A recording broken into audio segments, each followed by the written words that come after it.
أعوذ بالله من الشيطان الرجيم.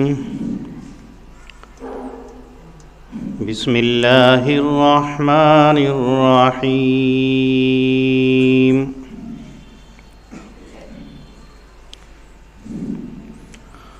وقال الذين كفروا لرسلهم لنخرجنكم من أرضنا أو لتعودن في ملتنا فأوحى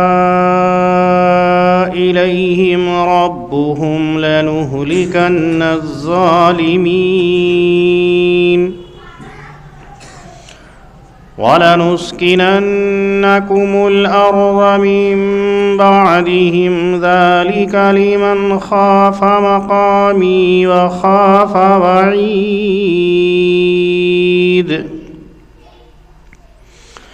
وَاسْتَفْتَحُوا وَخَابَ كُلُّ جَبَّارٍ عَنِيدٍ مِنْ وَرَائِهِ جَهَنَّمُ وَيُسْقَى مِنْ مَاءٍ صَدِيدٍ يَتَجَرَّعُهُ وَلَا يَكَادُ يُسِيغُهُ وَيَأْتِيهِ الْمَوْتُ مِنْ كُلِّ مَكَانٍ وَمَا هُوَ بِمَيِّتٍ وَمِنْ وَرَائِهِ عَذَابٌ غَلِيظٌ. صدق اللہ العظیم. اللہ رب العزت نے حضرت آدم علیہ السلام کے ذریعے سے دنیا کے اندر انسانوں کا سلسلہ شروع فرمایا. وہی سب سے پہلے بشر ہیں، وہی سب سے پہلے انسان ہیں، اور وہی اس زمین کے اوپر سب سے پہلے اللہ کے نبی ہیں. پھر اللہ رب العزت نے حضرت آدم علیہ السلام سے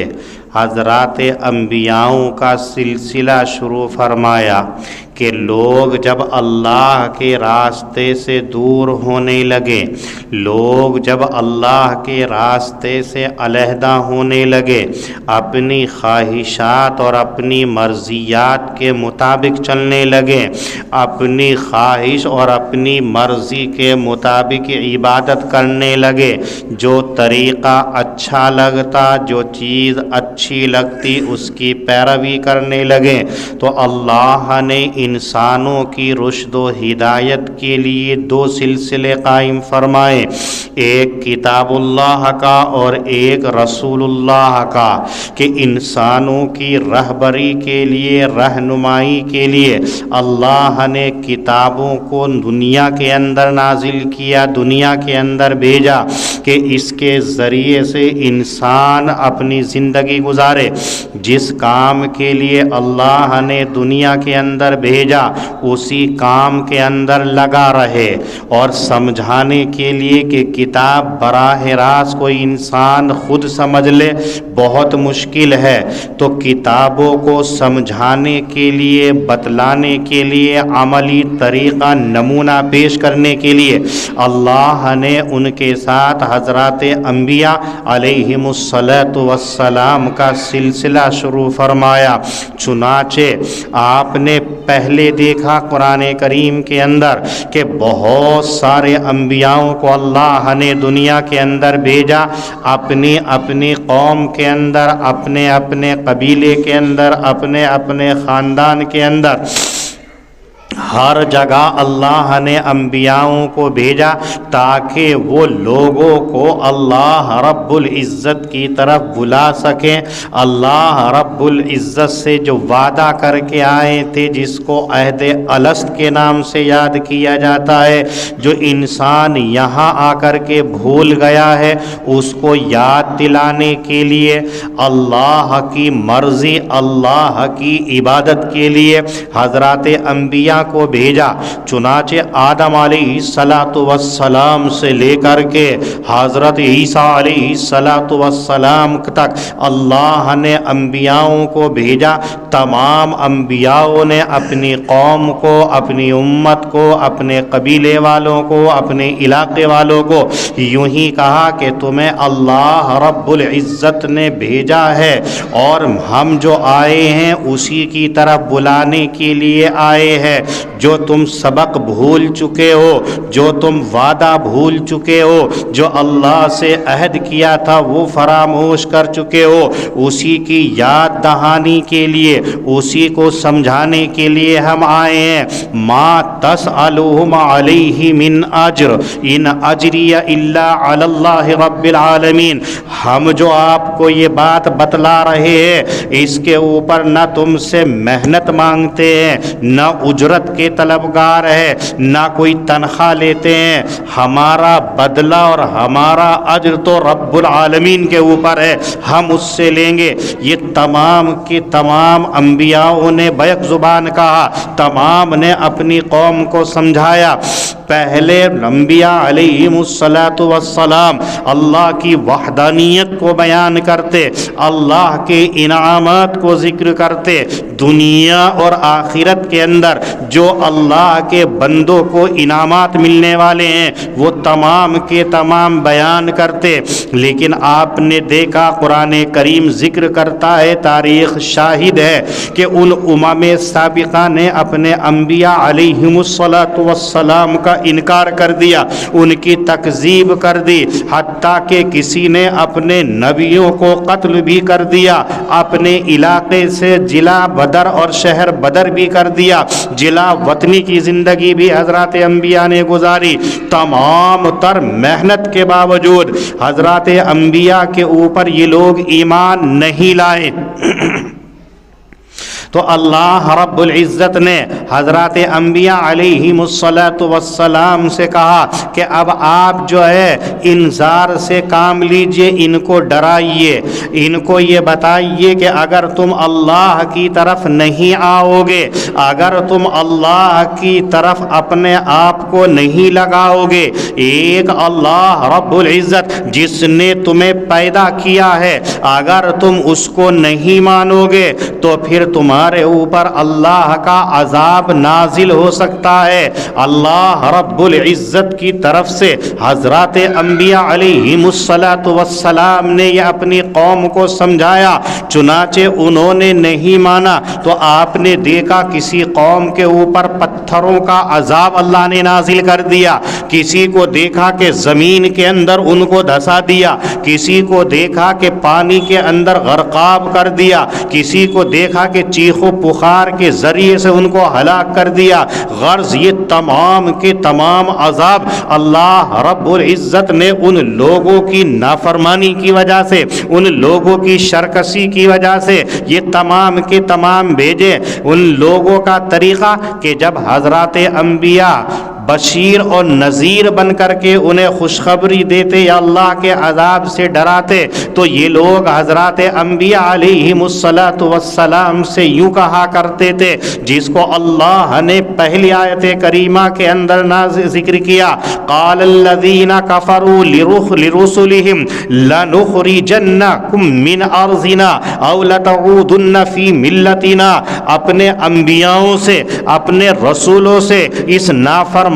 قوم نے کہ جن کی طرف رسولوں کو مبعوث کیا گیا، جن کی طرف نبیوں کو کتاب دے کر کے بھیجا، ان لوگوں نے بجائے رسولوں کی بات ماننے کے، بجائے رسولوں کا استقبال کرنے کے، بجائے رسولوں کی عزت کرنے کے یوں کہنا شروع کر دیا کہ دیکھو ہم تمہیں اپنے ملک سے نکال دیں گے، ہم تمہیں یہاں رہنے نہیں دیں گے اگر تم ہمیں ایسے ہی کہتے رہے کہ تم اللہ والے ہو جاؤ، اگر تم یہ کہتے رہے کہ ہم اللہ کے پیغمبر ہیں، ہماری بات کو مان لو تو ہم اپنے علاقے سے تمہیں نکال دیں گے، ہم اپنے شہر سے تمہیں نکال دیں گے، ہم اپنے ملک سے تمہیں نکال دیں گے، یا یہ ہے کہ ہمارے ملت کے اندر، ہمارے طریقے کے اندر واپس لوٹ آؤ۔ یہ لوگ حضرات انبیاء علیہم الصلاۃ والسلام کو سمجھتے تھے کہ جب تک ان کو نبی نہیں بنایا گیا تھا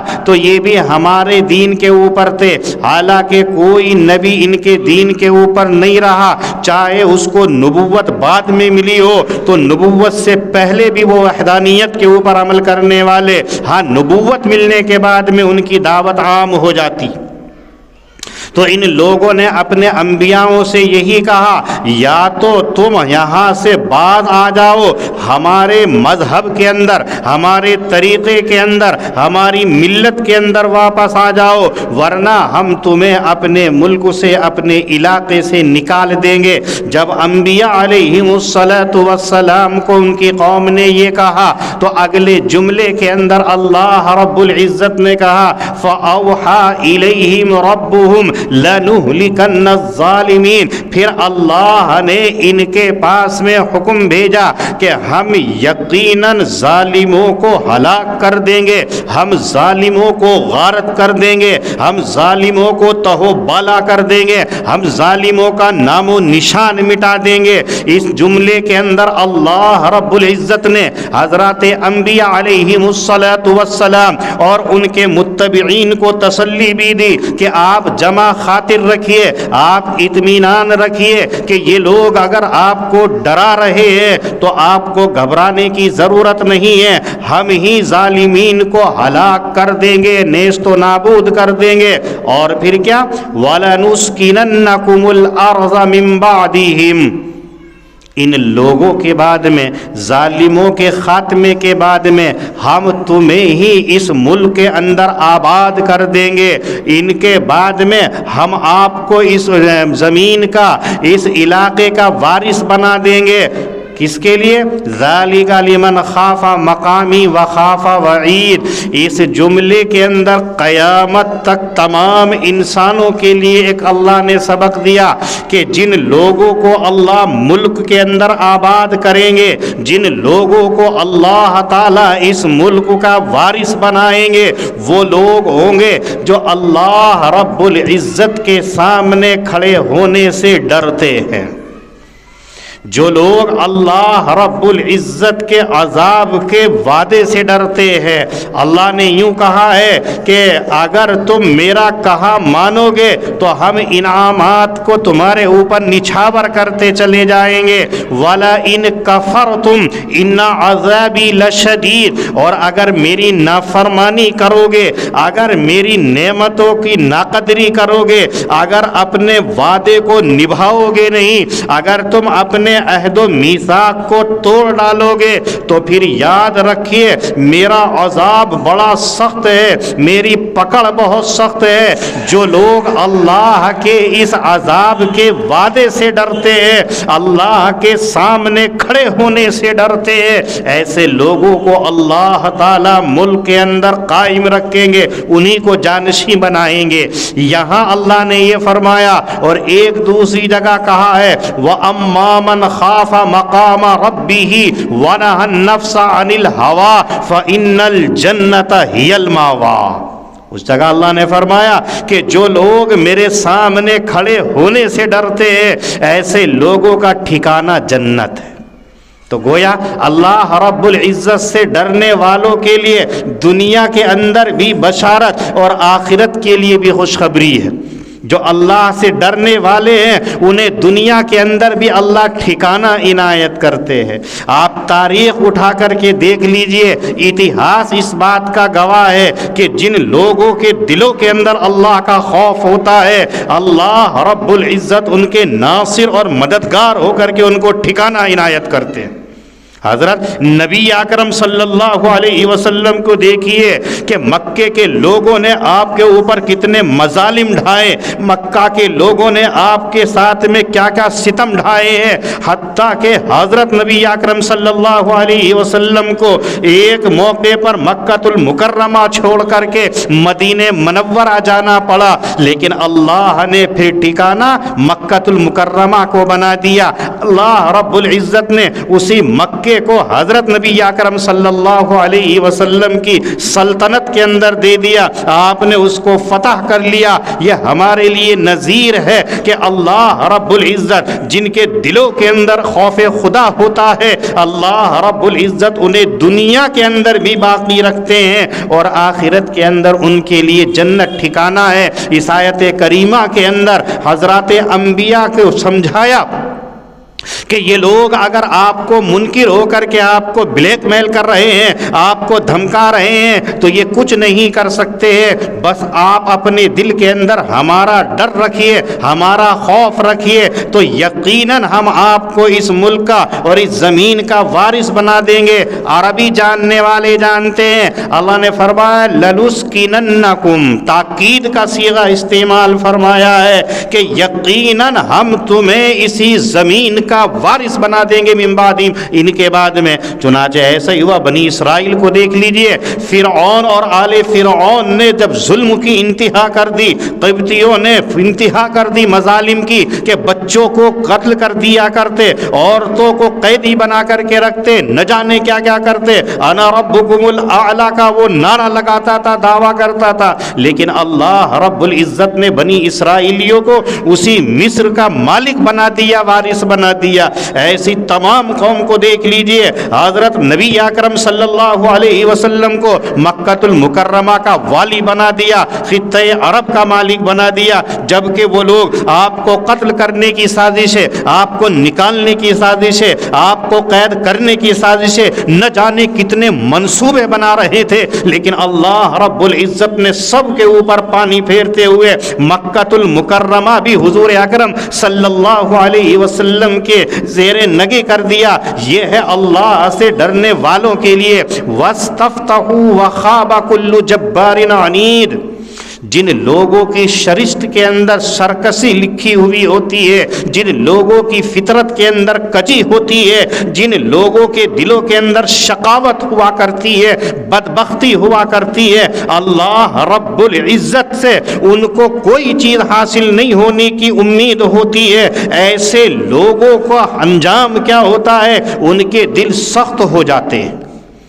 ان کے سامنے اللہ کی کتنی دلائل اور کتنی اللہ کی وحدانیت کے برہان اور کتنے اللہ کی خدائی کے اوپر بینات کو اور حجتوں کو پیش کر دیا جائے، لیکن وہ لوگ مانتے نہیں ہیں۔ یہی طریقہ جب انبیاء علیہم السلام نے اپنی قوم کے سامنے رکھا کہ یا تو تم اپنی حرکتوں سے باز آ جاؤ، یا تو تم اللہ کو قبول کر لو، اللہ کو مان لو، ہمیں رسول بنایا ہے، ہمارے اوپر ایمان لے آؤ، ورنہ تو تمہارے اوپر عذاب آ سکتا ہے۔ اللہ رب العزت ایک جگہ فرماتے ہیں بیاتن او ہم قائلون، یہ لوگ غفلت کے اندر پڑے ہوئے ہیں، ایسا نہ ہو کہ یہ خواب غفلت کے اندر پڑے ہوئے ہوں، دوپہر کو قیلولہ کر رہے ہوں یا رات کو آرام کر رہے ہو اور اچانک ان کے اوپر عذاب الہی آ جائے اور ان کو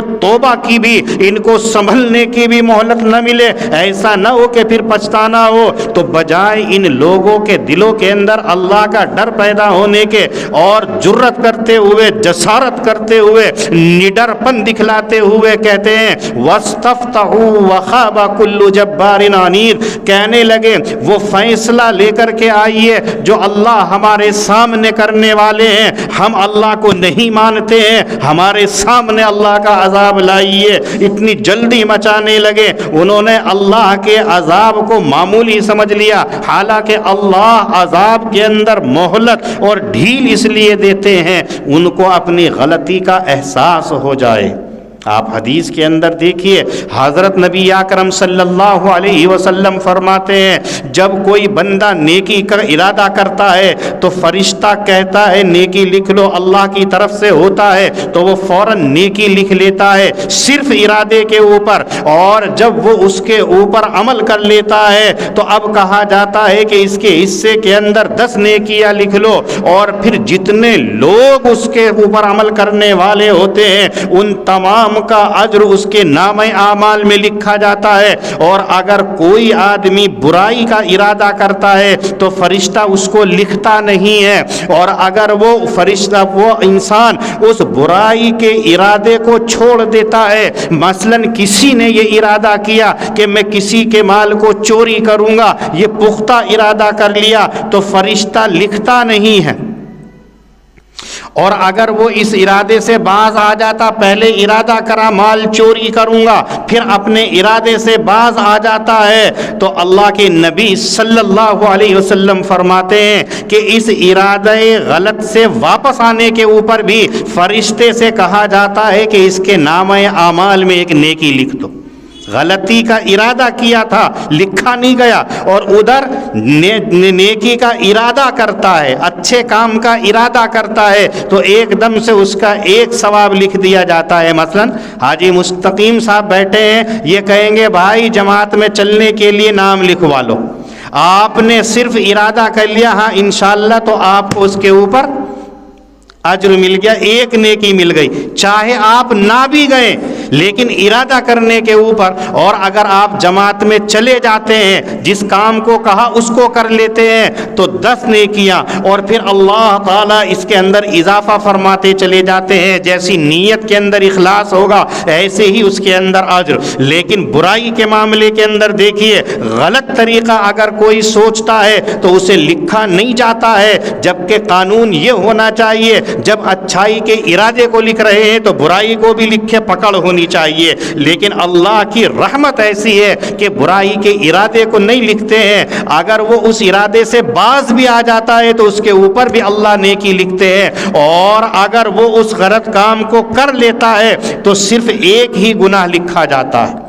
اللہ اتنے مہربان ہیں کہ اسی واسطے انسان کو مہلت دیتے ہیں، گناہ کر لیا اب بھی باز آ جا، اب بھی باز آ جا، موقع ہے اپنی غلطیوں پر ندامت کرتے ہوئے، نادم ہوتے ہوئے رجوع اللہ کر لے، اللہ کے سامنے تائب ہو جا۔ آقا صلی اللہ علیہ وسلم فرماتے بڑے بڑے گناہ کرنے کے بعد میں، بڑے بڑے جرم کرنے کے بعد میں اللہ اس کے دل کے اندر ہدایت دیتا ہے، اسے تائب ہونے کی توفیق دیتا ہے، وہ اللہ سے توبہ کر لیتا ہے۔ تو آپ فرماتے ہیں التائب من الذنب کمن لا ذنب لہ، جس نے توبہ کر لی، کتنے بڑے گناہ کیے، ایسا ہو جاتا ہے جیسے اس نے گناہ ہی نہیں کیا۔ یہ اللہ کی مہربانی ہے۔ اللہ تعالیٰ اسی لیے ہر انسان کو مہلت پہ مہلت دیتے چلے جاتے ہیں، اسے چھوٹ پہ چھوٹ دیتے چلے جاتے ہیں، لیکن لوگ اس سے غلط فائدہ اٹھاتے ہیں۔ ایسے یہ امم سابقہ کا ہوا، انبیاؤں نے انہیں ڈرایا تو بجائے ڈرنے کے واستفتحوا، فیصلہ مانگنے لگے، لاؤ جلدی سے وہ فیصلہ جو رب نے ہمارے لیے کر رکھا ہے تمہارے قول کے مطابق، اگر ہم نہیں مانیں گے تو ہمیں ہلاک کر دیا جائے گا۔ تو اللہ فرماتے ہیں وَخَابَ كُلُّ جَبَّارٍ عَنِيدٍ، نامراد ہوا ہر وہ شخص جو سرکش ہوتا ہے اور ضدی ہوتا ہے۔ آج بھی یہ ہے، آدمی اپنی ضد کے اوپر اڑا رہتا ہے، غلطی ہوئی ہے مانتا نہیں ہے، اپنی غلطی کو درست کرنے کے لیے 1000 جھوٹ اس میں ملا لے گا، 1000 باتیں اس کے اندر کرے گا، 1000 تعویلات اس کے اندر کرے گا۔ نہیں، بلکہ انسان کو چاہیے خطا ہو گئی، سامنے آ گیا فٹاک سے کہہ دو کہ مجھ سے خطا ہو گئی۔ دنیا کا بھی قانون ہے، انسان کا بھی ہے، آپ سے غلطی ہو گئی ڈائریکٹ کہہ دیجئے مجھ سے خطا ہو گئی، آپ اس کے ایک تھپڑ مار دیں گے، ذرا سا غصے کا اظہار کر دیں گے، لیکن دل صاف ہو جائے گا۔ اور اگر آپ نے جھوٹ پہ جھوٹ بولا تو وہ جانتا ہے تو نے خطا کی ہے، پھر اس کے دل کے اندر آپ کے لیے محبت نہیں ہوتی ہے۔ رب کریم کو دیکھیے کہ اللہ کے جو عبادت کرنے کا طریقہ، اللہ نے جس کام کے لیے بھیجا، اگر ہم سے اس میں چوک ہو رہی ہے، خطا ہو رہی ہے، تو آپ ان خطاؤں کو دور کر لیجئے، ایک مرتبہ اللہ سے تائب ہو جائیے، اللہ غفور الرحیم ہے، ایک دم معاف فرما دیں گے۔ لیکن جو ایسا نہیں کرتا ہے تو آپ فرما رہے ہیں اللہ تعالیٰ ایسا شخص جو ہوتا ہے وہ ضدی اور نافرمان ہوتا ہے، من ورائہ جہنم ویسقی من ماء صدید، جو دنیا کے اندر سرکش ہوتا ہے، ضدی ہوتا ہے، نافرمان ہوتا ہے، تو آپ ان کی تاریخ اٹھا کر کے دیکھ لیجئے ان کا انجام کیا ہوا۔ آقا صلی اللہ علیہ وسلم کے سامنے ابو جہل بھی آتا ہے، امیہ بھی آتا ہے، سرداران مکہ بھی آتے ہیں، لیکن حال کیا ہوا؟ بدر کے مقام پر آپ نے دیکھا جو سرداری اور چوڑراہٹ کے زوم کے اندر حضرت نبی اکرم صلی اللہ علیہ وسلم کو خاطر میں نہیں لاتے تھے، یوں کہتے تھے یہ کل کا بالغ ہے، یہ کل کا لونڈا ہے، یہ کل کا جاکت ہے، ہم اس کی بات مانیں گے، ہم سردار ہیں، ہم رہنما ہیں، ہم سے کوئی ٹکرا نہیں سکتا ہے۔ تاریخ نے دیکھا ہے کہ وہی تمام کے تمام تہے تیغ ہو گئے، اور نہتے مسلمانوں کے سامنے ان کا کیا حال ہوا، حضرات صحابہ کے سامنے کیا ہوا۔ اس لیے جو نافرمان ہوتے ہیں ان کا انجام دنیا کے اندر یہ ہوتا ہے، اور آخرت کے لیے کہا من ورائہ جہنم، ایسے لوگوں کے پیچھے جہنم، جو سرکس ہے، نافرمان ہے، اللہ کا باغی ہے، ان کے پیچھے جہنم ہے۔ اور جہنم کوئی آرام کی جگہ نہیں ہے، قاری صاحب کا کمرہ اور محل نہیں ہے کہ گدے پڑے ہوئے ہیں جا کر کے لیٹ جائے، وہاں پر مسند لگی ہوئی ہے آرام کر لے۔ یسقا من ماء صدید، ایسا پانی ہے جو لہو کی طرح ہے، پیپ، آپ نے دیکھا ہوگا بدن کے اندر سے رات اور پیپ نکلتی ہے جسے دیکھ کر کے قے اور الٹی ہوتی ہے، ایسے لوگوں کو وہ رات اور پیپ جہنم کے اندر پلائی جائے گی، اور وہ ایسی نہیں ہوگی ٹھنڈی ہو، چکنی سی ہو، ملائم ہو، آنکھ بند کر کے گٹا گٹ پی جائے۔ اللہ کہتے یتجرعہ ولا یکاد یسیغہ ویأتیہ الموت من کل مکان وما ہوا بمیت، گھونٹ گھونٹ پیے گا، جیسے کڑوی دوا ہوتی ہے نا، ڈاکٹر نے دیتی ہے، کوئی ناک بھی بند کرے گا، آنکھ بھی بند کرے گا، جھٹکے سے بھی ڈالے گا، اور ابکائی آتی ہے، قے آتی ہے، اور کبھی غصہ آتا ہے تو دوائی کو پھینک دیتا ہے، مجھے نہیں پینی ہے، ایسی کڑوی ہے۔ کسی کو بتا دیا کہ نیم کے پتے پینے ہیں، کسی کو بتا دیا ببول کے پتے پینے ہیں، کیا حال ہوتا ہے آپ دیکھیے گا۔ اور وہاں جو ہوگا یہ پیپ کیسا ہوگا، یہ گٹا گٹ نہیں پیے گا بلکہ کہ گھونٹ گھونٹ کر کے پینا چاہے گا، اور اسے اپنے حلق سے اتار بھی نہیں سکے گا، وہ اتنا کھولتا ہوا، اتنا گرم ہوگا، اتنا خطرناک، اتنی بدبو ہوگی کہ وہ اس کو اپنے حلق سے نیچے اتار بھی نہیں سکے گا۔ لیکن پیاس کی شدت کا یہ عالم ہوگا، پیاس سے تشنگی کا یہ عالم ہوگا کہ وہ مجبوری کی حالت کے اندر اسی پیپ کو پینے کی کوشش کرے گا، لیکن اس سے پیا بھی نہیں جائے گا، ماہی بے آب کی طرح تڑپے گا، اور چہار جانب سے اسے موت ہی موت نظر آئے گی، تمنا بھی کرے گا کہ مجھے موت آ جائے، میں مر جاؤں، وما ہوا بمیت، وہ مر بھی نہیں سکے گا۔ اتنا خطرناک وہ ٹھکانہ ہے جس کا نام اللہ نے جہنم رکھا ہے۔ آج ہماری نظروں سے وہ اوجھل ہے، اس لیے ہمیں پتہ نہیں ہے، ہم اپنی آنکھوں سے دیکھتے ہیں تب مشاہدہ کرتے ہیں۔ یہ مسلمانوں کی شان نہیں ہے، مسلمانوں کی شان تو یہ ہے کہ اپنے آقا صلی اللہ علیہ وسلم نے جو بتا دیا آمنا وصدقنا، جو نبی نے بتا دیا ہمیں وہ قبول ہے،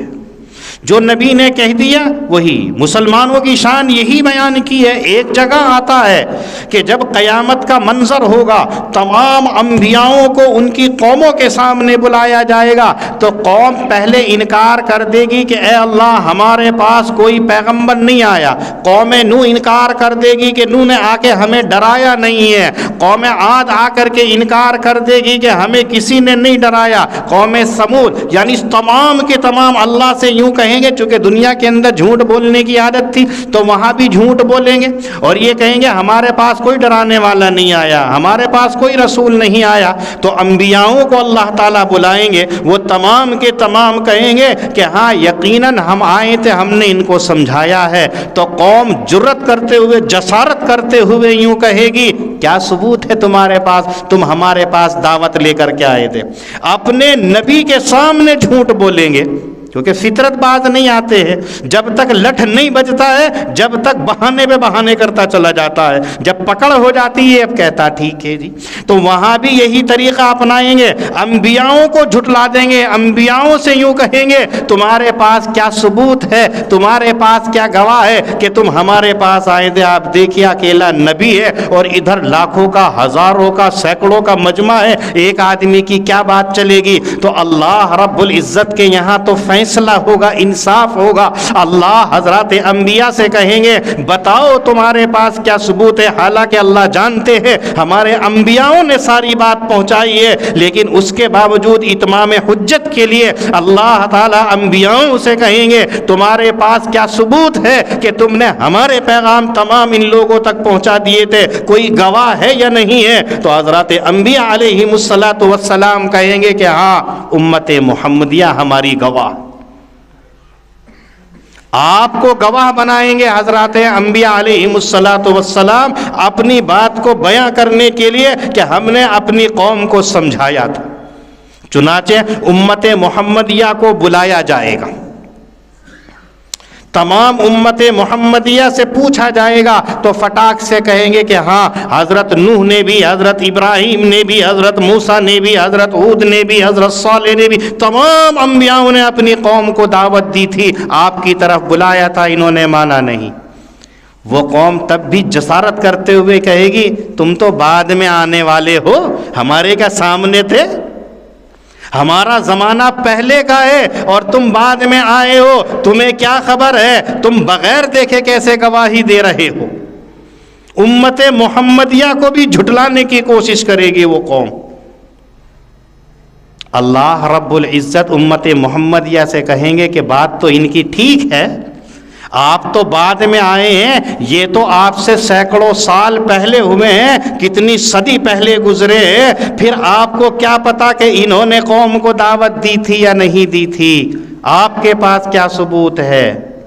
تو امت محمدیہ یوں کہے گی کہ اے رب ہمارے رسول صلی اللہ علیہ وسلم نے ہمیں بتلایا تھا, ہمارے نبی نے ہم سے کہا تھا کہ تمام انبیاؤں نے اپنی قوم کو دعوت دی, انہوں نے نہیں مانا, انکار کر دیا. اللہ تعالیٰ کہیں گے جاؤ محمد صلی اللہ علیہ وسلم کو بلا کر کے لاؤ. حضرت نبی اکرم صلی اللہ علیہ وسلم آئیں گے تو اللہ رب العزت کہیں گے یہ تیری امت جو ہے ان بنی اسرائیل کے انبیاؤں کے لیے گواہی دے رہی ہے کہ تمام نے اپنی قوم کو دعوت دی تھی, تمام کو اللہ کی طرف بلایا تھا, اور یہ تیری امت کہہ رہی ہے کہ تو نے ان سے کہا تھا. کیا یہ بات صحیح ہے؟ حالانکہ قرآن کریم میں اللہ نے فرما دیا کہ صحیح ہے, لیکن پھر بھی مقام کو بلند کرنے کے لیے حضرت نبی اکرم صلی اللہ علیہ وسلم کا اور اس امت کا اللہ تعالیٰ نبی اکرم صلی اللہ علیہ وسلم کو پوچھیں گے تو اللہ کے نبی صلی اللہ علیہ وسلم کہیں گے ہاں یا رب میں اپنی قوم کو, اپنی امت کو بتا کر کے آیا ہوں کہ تمام انبیاؤں نے اپنی قوم کو دعوت دی تھی, اور تو نے قرآن کریم کے اندر ذکر کیا ہے کہ تمام قوموں کو دعوت دی گئی تھی. اس لیے اللہ رب العزت آپ کی گواہی کو قبول کرتے ہوئے ان قوموں کو جہنم کے اندر پھینکیں گے, جن لوگوں کو کہ جنہوں نے انکار کیا ان کو ایسا عذاب دیا جائے گا کہ اب وہ لہو پینا چاہیں گے اور پی نہیں سکیں گے, حلق سے نیچے اتارنا چاہیں گے نہیں, موت چاروں طرف نظر آئے گی لیکن موت نہیں آئے گی, وہ مرنا چاہیں گے مر نہیں سکیں گے. وَمِن وَرَائِهِ عَذَابٌ غَلِيظٌ. اس جملے کے اندر اللہ نے ایک اور چیز کو بیان کیا کہ جہنمی جہنم کے اندر رہیں گے ان کو برابر عذاب ہوتا رہے گا، تو کہیں دنیا کے عذاب کو آخرت کے عذاب کے اوپر نہ محمول کر کے ہلکا سمجھ لیا جائے۔ اس لیے کہ آدمی اگر کسی عذاب کے اندر مبتلا ہو جاتا ہے تو بار بار اس عذاب کے اندر مبتلا ہونے کو پھر وہ اس کے لیے ہلکا ہو جاتا۔ آپ دیکھیے آج کے دور کے اندر دنیا کے اندر یہ قانون، اگر کوئی مجرم ہوتا ہے تو اسے جیل خانے کے اندر ڈال دیا جاتا ہے، قید خانے کے اندر، زندان کے اندر ڈال دیا جاتا ہے۔ اگر اس کو عذاب ہلکا پھلکا ہوا ہے، اس کو سزا ہلکی پھلکی ہوئی، جب وہاں سے چھوٹ کر کے آتا ہے تو اس سے بڑا جرم کرتا ہے، پھر اس کو پکڑ کے پھر جیل میں ڈال دیتے ہیں، پھر نکل کے آتا ہے تو اس سے بڑے کرائم کے اندر مبتلا، اس لیے کہ اب اس کو وہاں کی سزا کی عادت ہو جاتی ہے،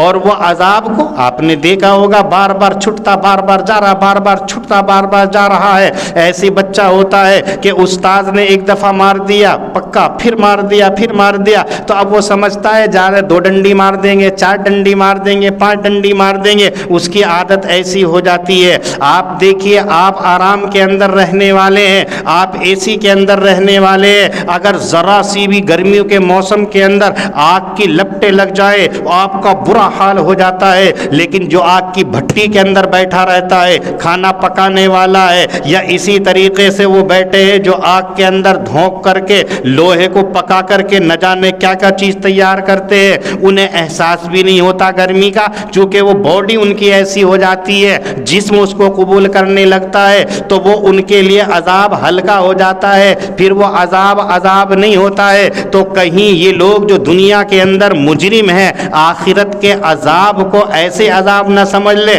جب ہم نے جہنم کے اندر رہنا ہے 1 دن 2 دن 3 دن 4 دن 5 دن، چند دنوں کے لیے، چند مہینوں کے لیے، چند سالوں کے لیے، تو اب عادت پڑ جائے گی اس عذاب کو سہنے کی، تو عذاب ہلکا ہو جائے گا۔ اللہ نے اس کی تردید کرتے ہوئے فرمایا وَمِن وَرَائِهِ عَذَابٌ غَلِيظٌ، ہر مرتبہ عذاب کے اندر اضافہ ہوگا۔ ایک جگہ فرمایا کلما نضجت جلودہم بدلناہم جلودا غیرہا لیذوقوا العذاب،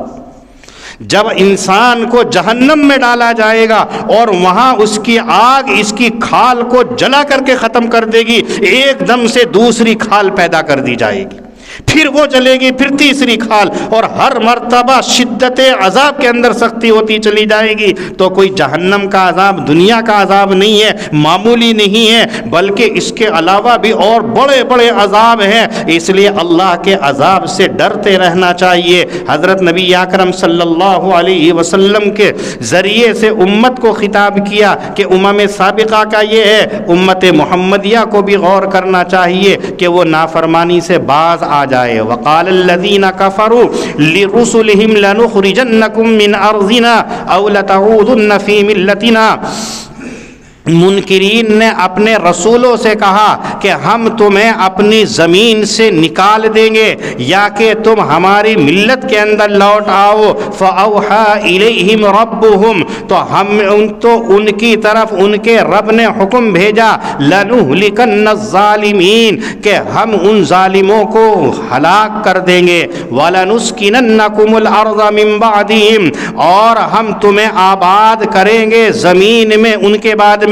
ذالک لمن خاف مقامی وخاف وعید، اور اس شخص کو جو میرے سامنے کھڑے ہونے سے ڈرتا ہے اور جو میرے عذاب کے وعدے سے ڈرتا ہے، واستفتحوا، اور مانگنے لگے وہ فیصلہ، وخاب کل جبار عنید، اور نامراد ہوا ہر سرکش اور ضدی۔ من ورائہ جہنم، اس کے پیچھے جہنم ہے، وَيُسْقَى مِن مَّاءٍ صَدِيدٍ، پلایا جائے گا اس کو پانی پیپ کا، يَتَجَرَّعُهُ، گھونٹ گھونٹ پیتا رہے گا، وَلَا يَكَادُ يُسِيغُهُ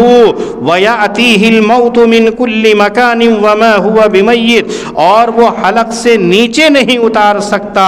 اور وہ موت کو پکارے گا، موت نظر آئے گی چہار جانب سے، حالانکہ وہ مرے گا نہیں۔ وَمِن وَرَائِهِ عَذَابٌ غَلِيظٌ، اور اس کے پیچھے سخت عذاب ہے۔ اللہ پاک ہم سب کو صحیح سمجھ عطا فرمائے، جہنم اور عذاب جہنم سے اللہ ہمیں محفوظ فرمائے۔ وآخر دعوانا